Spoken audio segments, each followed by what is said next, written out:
బీజేపీపై కాకుండా భారత ఎన్నికల సంఘాన్ని రాహుల్ గాంధీ తన ప్రత్యర్థిగా ఎంచుకున్నారు.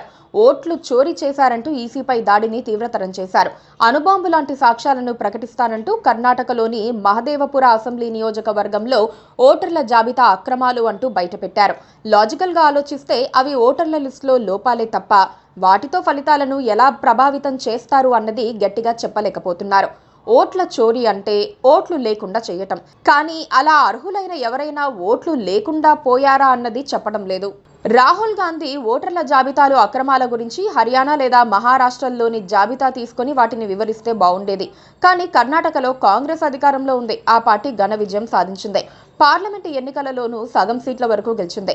కాంగ్రెస్ పార్టీ అధికారంలో ఉన్న విజయాలు సాధించిన చోట ఎన్నికల జాబితాలో అక్రమాలు అంటూ ఓ జాబితా బయటపెట్టడం అతిపెద్ద మైనస్ అయ్యే అవకాశాలు ఉన్నాయి. మహదేవపురాలో ఇటీవలి కాలంలో బీజేపీ తప్ప మరో పార్టీ గెలవలేదు. ఆ నియోజకవర్గం బీజేపీకి కంచుకోటలా ఉంది.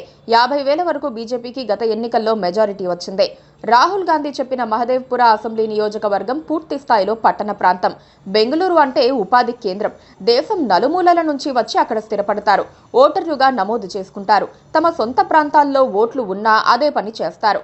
అందుకే మెట్రో నగరాల్లో ఓటింగ్ ఎప్పుడూ 50% వరకు రాదు. హైదరాబాద్లోనూ అంతే. రాహుల్ గాంధీ వివరాలు బయటపెట్టిన తర్వాత మీడియా క్రాస్ చెక్ చేసింది. అందులో రిపీట్ ఓట్లు ఉన్నాయి, కానీ దొంగ ఓటర్లు ఎవ్వరూ కనిపించలేదు. అలాగే మహదేవ్పురాలో ఉన్న 6.5 లక్షల మంది ఓటర్లలో 1,00,000 ఫేక్ అని రాహుల్ అన్నారు.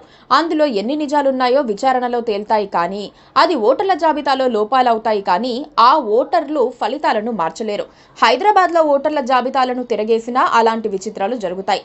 సాయంత్రం 5 తర్వాత రిగ్గింగ్ చేస్తున్నారని రాహుల్ ఆరోపణ. కానీ అలా చెయ్యాలంటే కొన్ని వేల మంది భాగస్వామ్యం కావాలి. ఎన్నికల ప్రక్రియలో అది అసాధ్యం. ఎందుకంటే సిబ్బందికి కూడా రాజకీయ అభిప్రాయాలు ఉంటాయి. నిజాయితీ ఉన్న వాళ్ళు ఉంటారు. అదే సమయంలో పోలింగ్ వ్యవస్థలో కాంగ్రెస్ ఏజెంట్లు ఉంటారు.